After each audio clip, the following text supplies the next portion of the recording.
Bonjour et bienvenue dans la Cité de la Justice. Le qualifié de Jésus-Christ, Shalom. Nous sommes des hommes et des femmes de qualité lorsque nous écoutons la parole de Dieu et nous la mettons en pratique. C'est lorsque nous marchons dans la crainte de l'Éternel, dans la justice, dans la sanctification sans laquelle personne ne verra Dieu. Écoute mon frère, ma soeur, notre qualité ne vient pas par les études faites, par les rangs sociaux, par les titres, par le nombre des enfants, par l'argent que nous possédons. Non, c'est par la possession de la vie éternelle. Et cela au nom de Jésus. Hier, l'Éternel nous a dit qu'il nous a appelés pour le salut, afin que nous puissions être des lumières des nations et que nous puissions porter le salut jusqu'aux extrémités de la terre. Sans plus tarder, aujourd'hui nous voulons parler d'un thème très important pour nos vies. Quel est ce thème? Dans le chemin vers la gloire. Nous devons nous préparer pour la gloire éternelle, qui est la vie éternelle. Écoute, bien-aimé, dans le Seigneur, il y a des choses qui se trouvent dans ces chemins. Il y a de mauvaises choses, comme les tribulations, les persécutions, les tentations. Il y a des souffrances, des peines. De l'autre côté, il y a aussi la joie, la paix, l'aisance et l'abondance. Il y a la gloire éternelle que nous allons recevoir. C'est pourquoi Dieu est venu avec des avertissements pour nous donner, afin que nous ne puissions pas tomber dans les pièges de l'ennemi. La Bible déclare dans Romains 13, à partir du 11e verset, « Cela importe d'autant plus que vous savez en quel temps nous sommes. C'est l'heure de nous réveiller enfin du sommeil. Nous avons beaucoup dormi. Le diable rôde tout autour de nous. Il cherche qui il dévorera. Nous devons nous réveiller. Mon frère, ma soeur, le réveil spirituel doit entrer dans nos vies. Nous devons comprendre ce que nous devons faire et ce que nous ne devons pas faire. Car maintenant, le salut est près de nous que lorsque nous avons cru. Écoute, bien-aimé de Jésus, la nuit est avancée, les jours approchent. Nous devons savoir ce qui se passe la nuit afin que nous puissions nous dépouiller de cela. Nous devons nous dépouiller des œuvres des ténèbres pour revêtir les armes de la lumière. Quelles sont les armes de la lumière? Ce sont les armes de Dieu que nous avons vues dans Éphésiens chapitre 6. C'est la ceinture de la vérité. Nous devons bannir les mensonges au milieu de nous. C'est la cuirasse de la justice. Nous devons fuir le péché au milieu de nous. C'est le bouclier de la foi pour éteindre les traits inflammés du diable. C'est les ailes de l'évangile de paix, afin que nous puissions marcher dans la réconciliation. Nous devons être en paix avec tous et la sanctification sans laquelle personne ne verra Dieu. Nous devons tenir l'épée du Saint-Esprit qui est la parole de Dieu. C'est là où se trouvent tous les secrets de nos vies. Nous devons faire toutes sortes de prières pour tenir ferme dans les mauvais jours. Dépouillons-nous des œuvres des ténèbres qui sont les œuvres diaboliques, sataniques et sorcelleriques que le diable a déversées dans ce monde.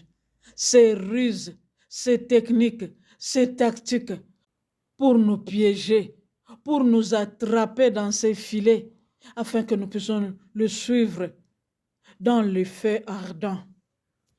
Les œuvres des ténèbres que le diable peut utiliser, ça peut être le péché, ce sont de mauvais comportements, de mauvaises habitudes.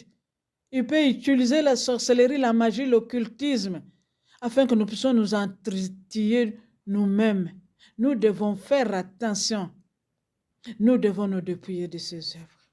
À part les armes de la lumière, nous devons marcher honnêtement comme en plein jour.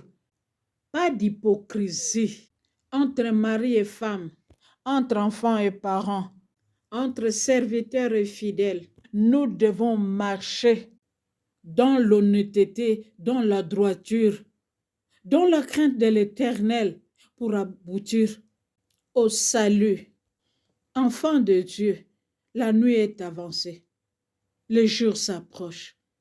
Le salut est tout près de nous que lorsque nous avons cru. Si tu as 5 ans, 10 ans, 20 ans dans le Seigneur, tu es en train d'avancer tout près du salut. C'est comme ça que nous devons nous préparer.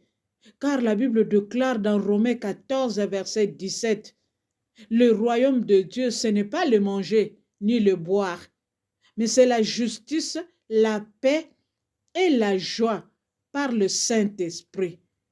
Nous devons marcher selon le fruit du Saint-Esprit afin que nous puissions avancer petit à petit vers le salut, loin des excès, loin des l'ivrognerie, loin de l'alcool, de l'impudicité, de l'adultère, loin de la luxure, loin des querelles, des disputes. Ce sont ces choses qu'on trouve dans nos cœurs qui nous suivent. Bien-aimés dans le Seigneur, nous devons faire attention. Nous sommes venus dans la cité de la justice pour nous préparer afin que ces choses ne puissent pas être dans nos vies. Car nos corps, c'est le temple du Saint-Esprit. Nos cœurs, c'est l'habitation de Jésus-Christ. Nous devons nous préparer à bien soigner nos cœurs, nos esprits, plus que toute autre chose. C'est pourquoi l'Éternel lui-même nous recommande dans le verset 14, « Revêtez-vous du Seigneur Jésus-Christ. N'ayez pas soin de la chair pour en satisfaire les convoitises. » Quelles sont les convoitises qui se trouvent encore dans nos vies, qui nous étouffent, qui nous bloquent la vie, qui nous bloquent les chemins vers la gloire qui est la vie éternelle? Nous devons nous examiner.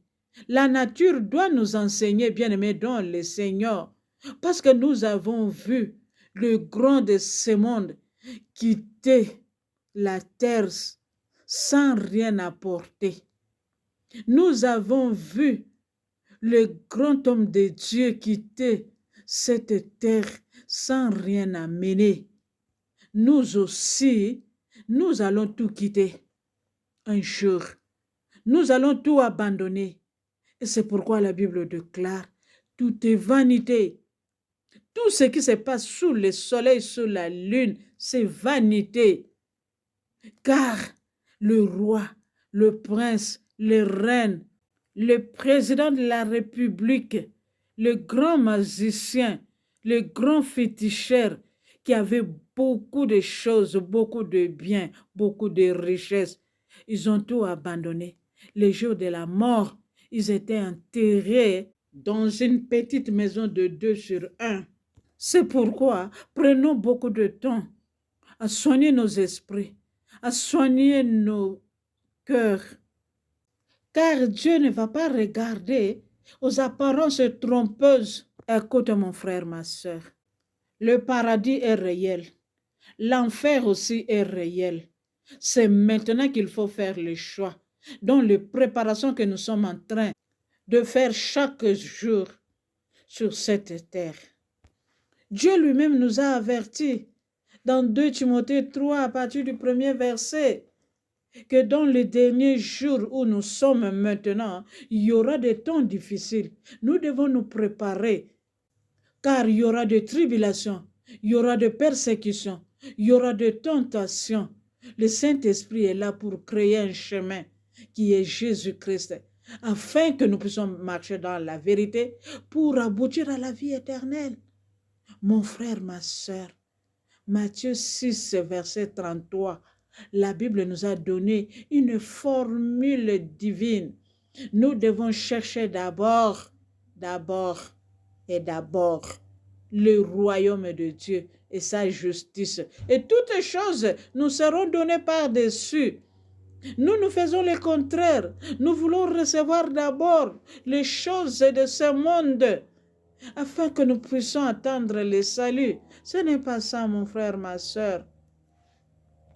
Jésus n'est pas un homme pour mentir, ni un fils d'homme pour se repentir. Tout ce qu'il nous a promis, il va le réaliser.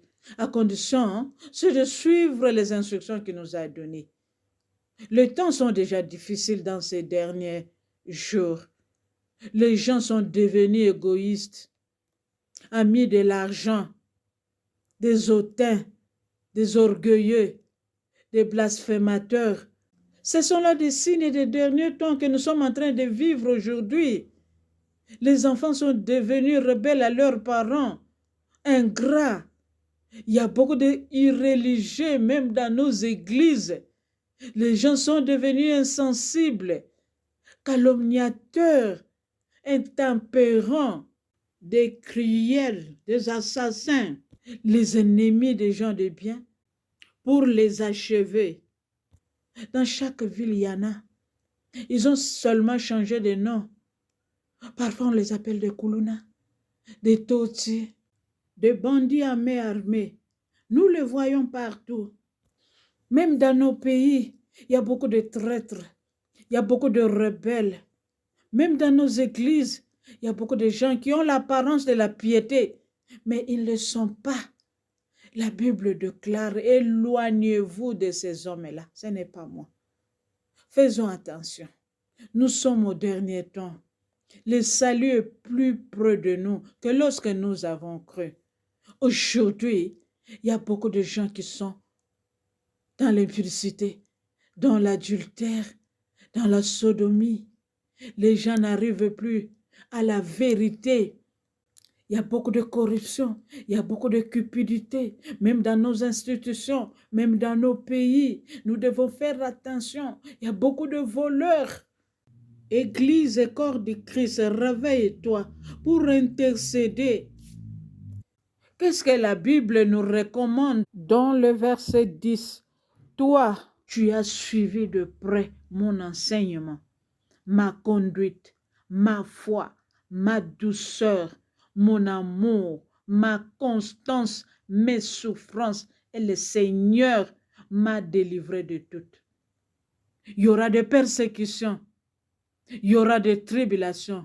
Nous devons prendre courage, car l'Éternel a déjà vaincu le monde. Dans le verset 14, la Bible déclare, toi, demeure dans ces choses que tu as apprises dans la parole de Dieu. Nous devons mettre cela en pratique afin de marcher dans la crainte de l'Éternel, afin de marcher dans la droiture, dans l'honnêteté, dans la sincérité. Nous ne devons pas être des voleurs, ni des cupides, ni des idolâtres, parce que nous n'allons pas voir Dieu. Nous n'allons pas hériter la vie éternelle. Pour cela, nous devons nous attacher à Jésus-Christ. La Bible nous a recommandé de revêtir Jésus-Christ. C'est lui la parole de Dieu. Nous devons méditer la parole de Dieu jour et nuit. Nous devons agir fidèlement selon tout ce qui a été écrit. C'est en ces moments que nous aurons du succès. C'est en ces moments que nous aurons de la réussite. Nous devons nous attacher au Saint-Esprit qui nous convaincra du péché, du jugement et de la justice. C'est lui seul le consolateur, le conseiller devant tout problème. C'est lui seul qui va témoigner le nom de Jésus-Christ dans nos vies. Même si aujourd'hui nous traversons le douleur, nous avons la tristesse, la Bible nous a rassurés que notre tristesse se changera en gloire.